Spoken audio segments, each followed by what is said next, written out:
gabi sa noong tanan. So, para pupunta sa midweek service. So, akong natagaan ng assignment ni Pastor na maghatag ng mensahe karong gabi na. So, let's all stand and let's open our Bible in Philippians 4:13. Philippians 4:13.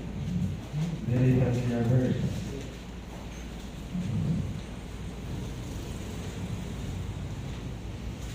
Philippians.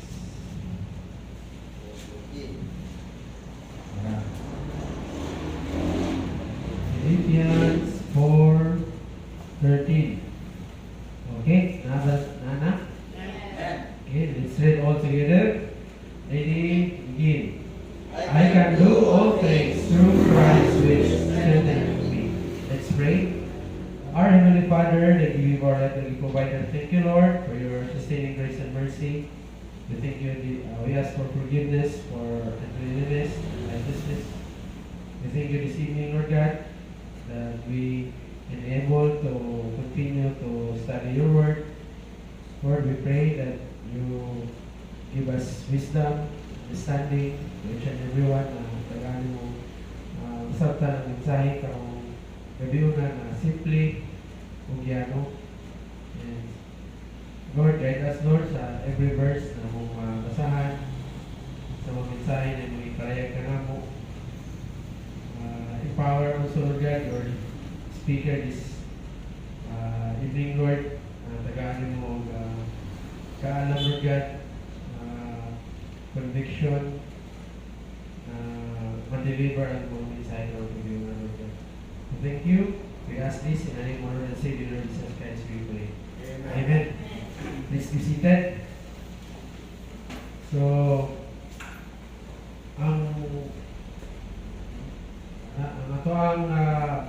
verse na itong ibasa kanina is in Philippians 4:13. It's a very always ginagamit sa mga believers, pumunta sa mga believers, misconcept nila, di ba?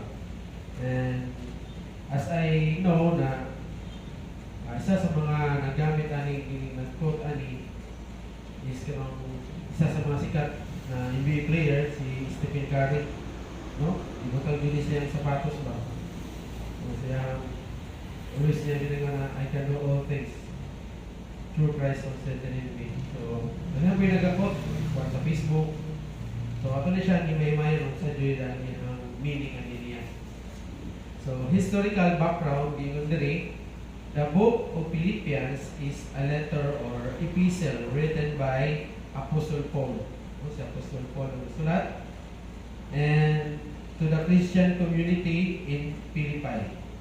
Philippi was a Roman colony in Macedonia, a region in northern Greece. Paul has visited Philippi on his second missionary journey. So, morning time na ikaduha ng missionary journey ni Apostle Paul, morning time na napriso na siya. Basahan mo ito ng Acts chapter 16. Morning time na napriso siya tungkol sa katong ipahawa niya itong bad spirit sa babae. Niya nasuko ang amo ato niya tungkol kay mawa na siya pangwata. Ipakulog siya, namato. And kato po nakilipod na chapter na save po ang Philippians jailer. Kung tayo na i-open ang door sa kulungan, problema siya kay saan na nakas ang mga kwarto.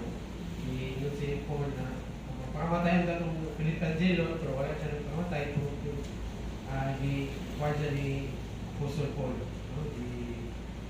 I-kwarto siya, i-istoryahan na ayaw pamatay kaya wala nang nakas. Pumatay na sa mga Philippian jailer and established a church there. Nag-establish si Apostle Paul dito sa Church of Philippi, but he wrote his letter to them years later while he was in prison in Rome around 61 to 62 AD. The Church of Philippi had very supportive of Paul. sending him aid while he was in prison in Philippians 4:10 to 18. And this letter is largely thank you note. It's filled with encouragement, joy, and hope despite of all circumstances. So, morning time na na-praise na si Paul, ang isa sa mga church na nag-support sa iya is yung Church of Philippi. No? What is siya ikalimutan. And ibasa po na po ni siya, kinin po na church ang nag-support sa iya, nasa iya ang kailangan ng Church of Philippi. So as the way of introduction, tonight we will talk about strength. No? Strength. Every day we face challenges whether it's our studies na pinakaroon na pinapun sa mga estudyante karon, mga young people, and relationship, personal struggle, or future decision. Mga decision sa itong ginabuhi. Life journey is not always smooth. Hindi smooth always, no? Kaya always lang smooth. Like, hindi na ma-challenge, hindi ma-finish ang ato ang life na may plano sa kinabuhi. Nakay gusto i-goal, hindi na basa-basa makuha mo dahil nagkakapag mga magyan na kalisod. And sometimes we feel overwhelmed. So overwhelmed sabihin, malula ka ba? Malula ka, labi na sa kalibutan ka ron na dagan kayo mga temptation, dagan mga malipay ka or matempted ka ba na mawala ka sa imong focus. And or inadequate, no? Hindi sapat. But as Christians, we don't walk this path. So, we are not called to be face these challenges in our own strength. So as Christians, no, wala kita ginatutuan diri na manginabuhi, pinaagi lang sa tuwang sariling kaparaanan, sarili na itong pusog, natin mga problem mabot sa itong ginabuhi. Wala tayo na-encourage na ay naman ko'y nahunanaan na mga solusyon. But before nato na siya buhaton, isa to siya nag-pray sa Ginoo. Mga tawag yung wisdom, ikan sa ilahan. And in Philippians 4:13, Paul reminds us that we can do all things through Christ who strengthens us. This verse is often quoted, no? Always quote ba? But its power is found in understanding how Paul was able to declare this, especially in the midst of trial and suffering. So, morning time na priso na si Paul. Ito sa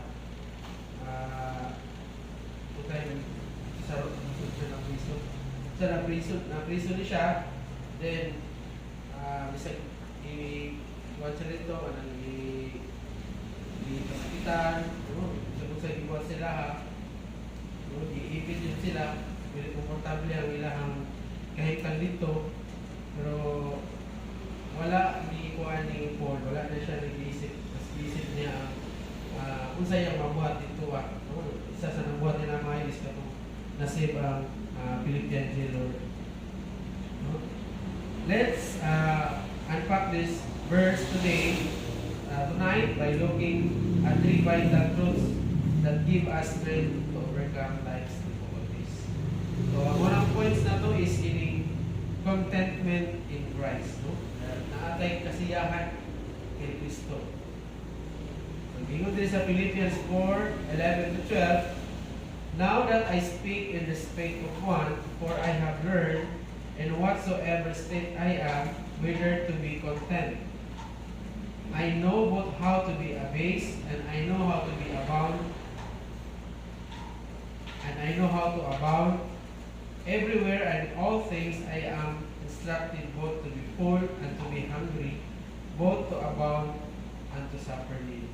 So, ipakita din ni Paul na kuan siya, na flexible siya sa iyang kinabuhi. No? Kabalo siya ayon-ayon sa sitwasyon. nasa kalisod, kaya niya na nasa sa kalisod. Kung nasa kayahay, kamulog ko siya niya, magdala. Kamulog siya magdala sa sitwasyon na kung sa'y maabot sa iya, no? Labi na katong pagka-praise na niya. Wala niya ito i-kuhan ba, i-kuhan niya ang kawalay mo na wala na ko yung mamuhat. Ito na niya. So, mga to, isa po sa iyahang i-kuhan kaya kung ibasa ang inyong passage is kining time na itong nainanglan sa support po sa iyahang sa mga churches na only in Pilipay na yun ang naghatag din sa iyahang support. So, in this verse 11 and 12, Paul speak about the secret of contentment. So, kung basahon nyo na ito siya, may na ito siya basa, in Philippians 4:11-12. No, ipasabot rin na importante kayo ang word contentment. No, maging natin kasiyahan ba? No? Contentment is not about having everything we want or being in best situation. No? Dili na siya nagpasabot na maayo atong kuan o maayo atong sitwasyon, but it's about finding peace and satisfaction in Christ. No matter what we are, where we are, Paul had learned this lesson in both abundance and poverty. No? Isa mo sa ito ang sunod sa ito ang contentment anis kanang galing tayo na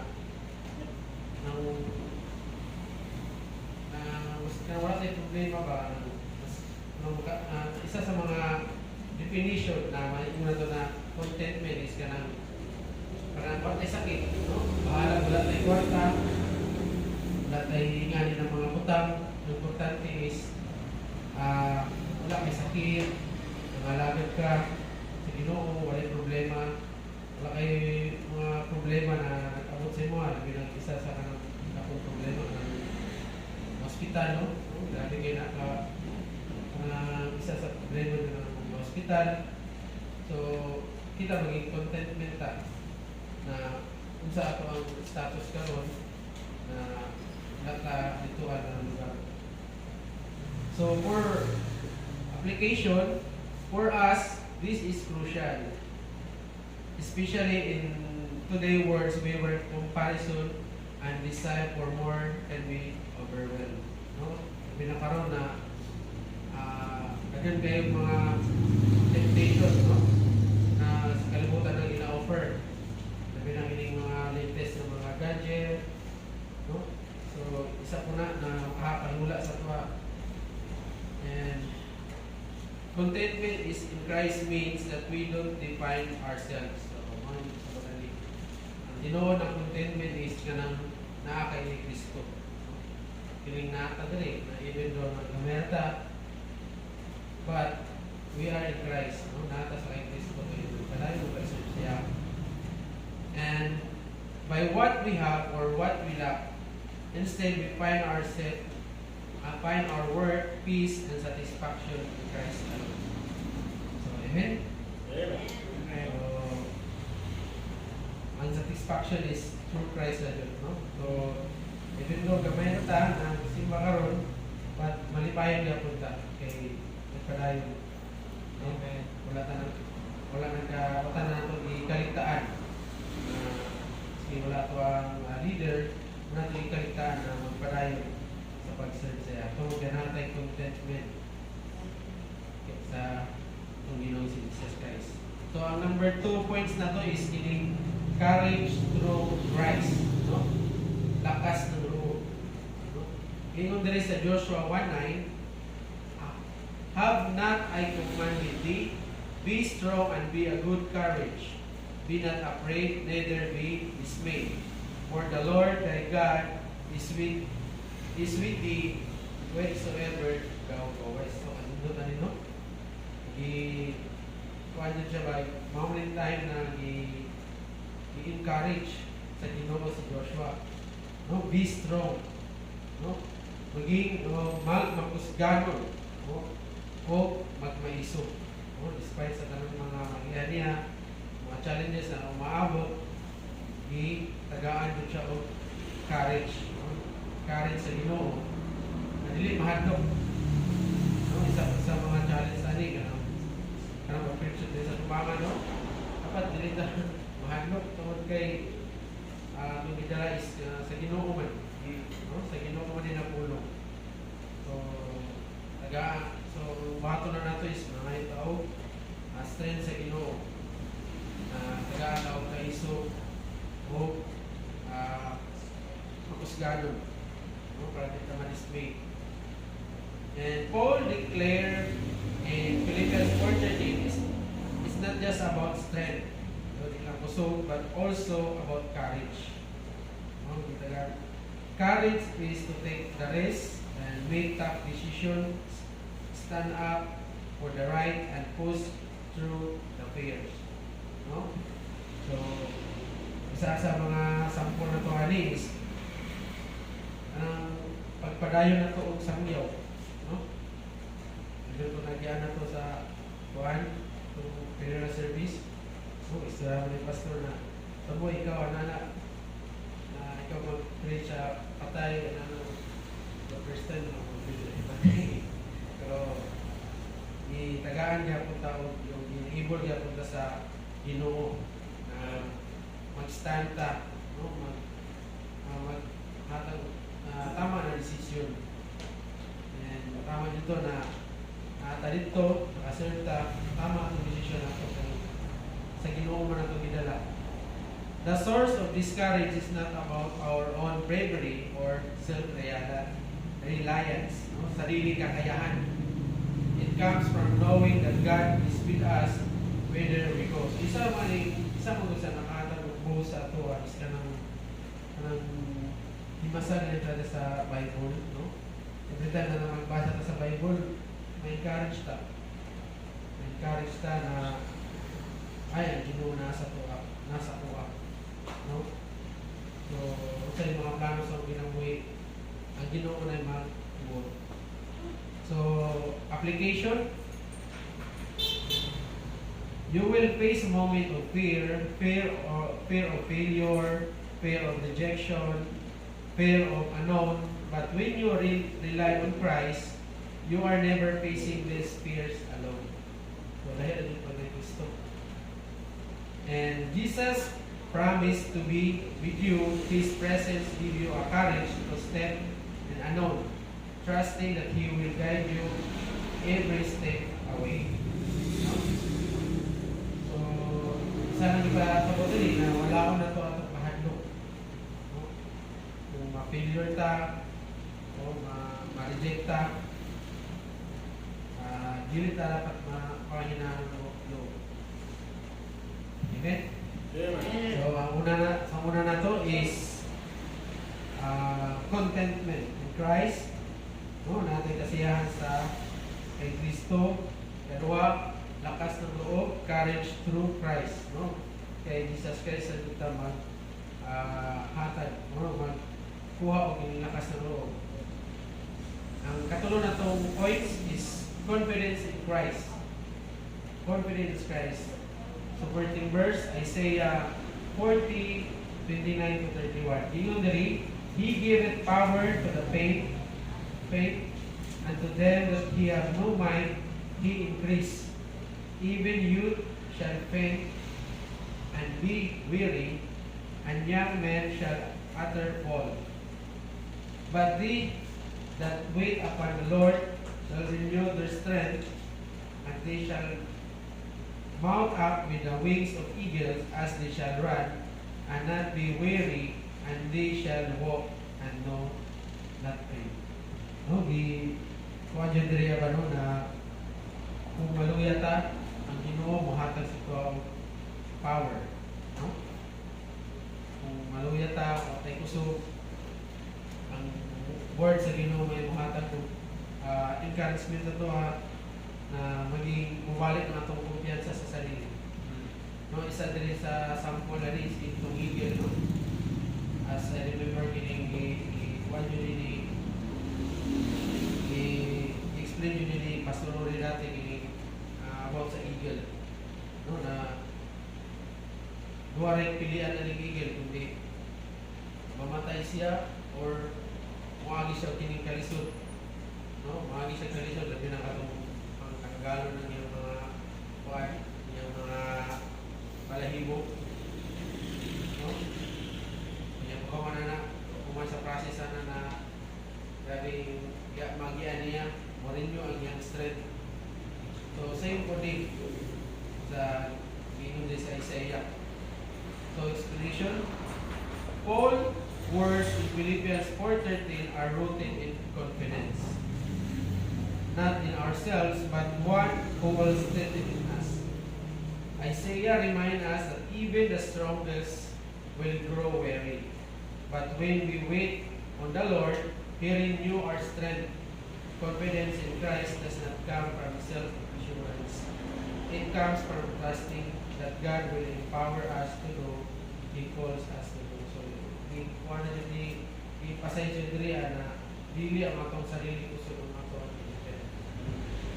Kundi, ikan sa Ginoo by trusting. Mawin na ito ang kantarin na trust and obey. And application. Many people today struggle with self-doubt and lack of confidence. Tinuod yun na. No? Siya mga buhaton pero wala siya kusog na i-overcome, i-execute na kanan na mga plano. And especially in a world that constantly compare us to the others. No?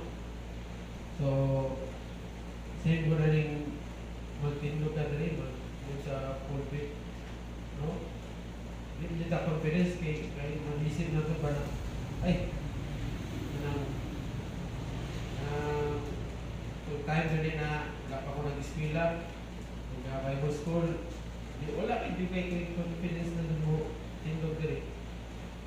Pero dili man dyan nakuha ako, dili man dyan siya sa akin although makatabang siya na mag-kuha ng Bible school, pero giingon din na ako sa akong nakuha is magiging confidence ka kung tinuod yun na i-studyhan yun mo ang tulong sa inyo.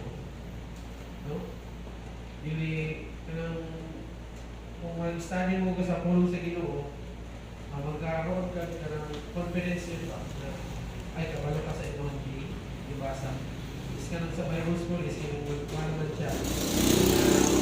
Nagaan ka guys sa akong pag-cluster sa mga spreadsheet.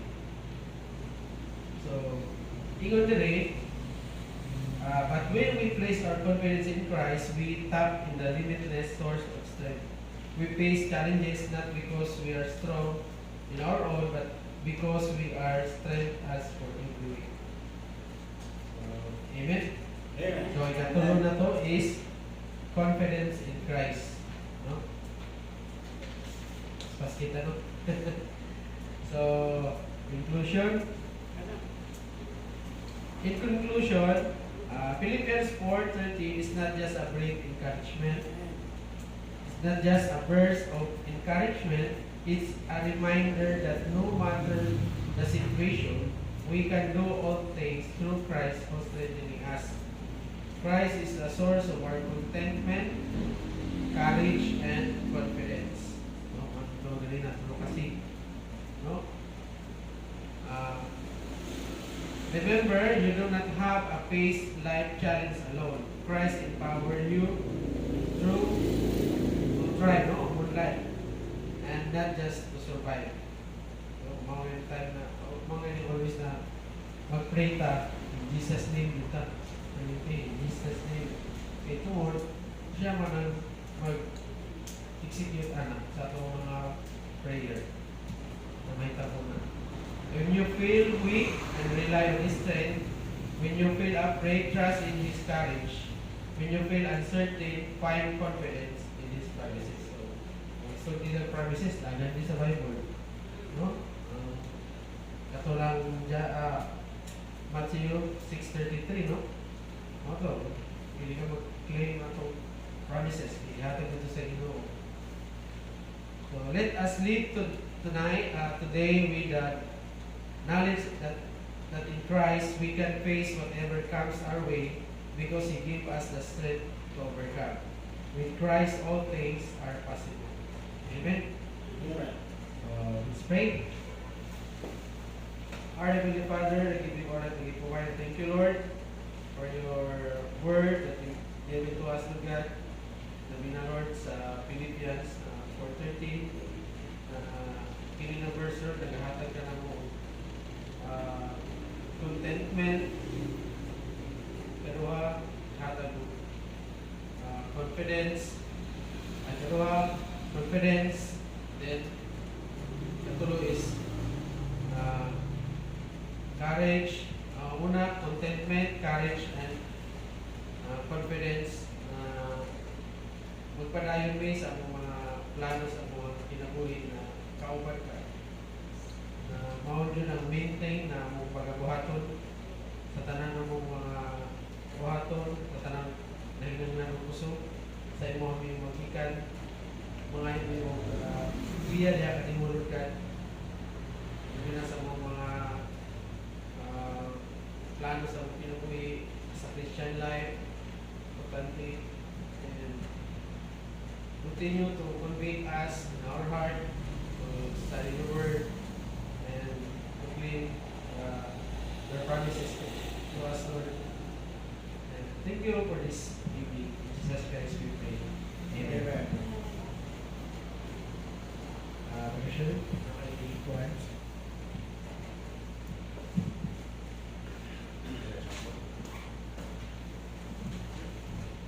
Praise God, nagkasalamat po sa boy. Siguro, kinimay kita sa Ginoo karon na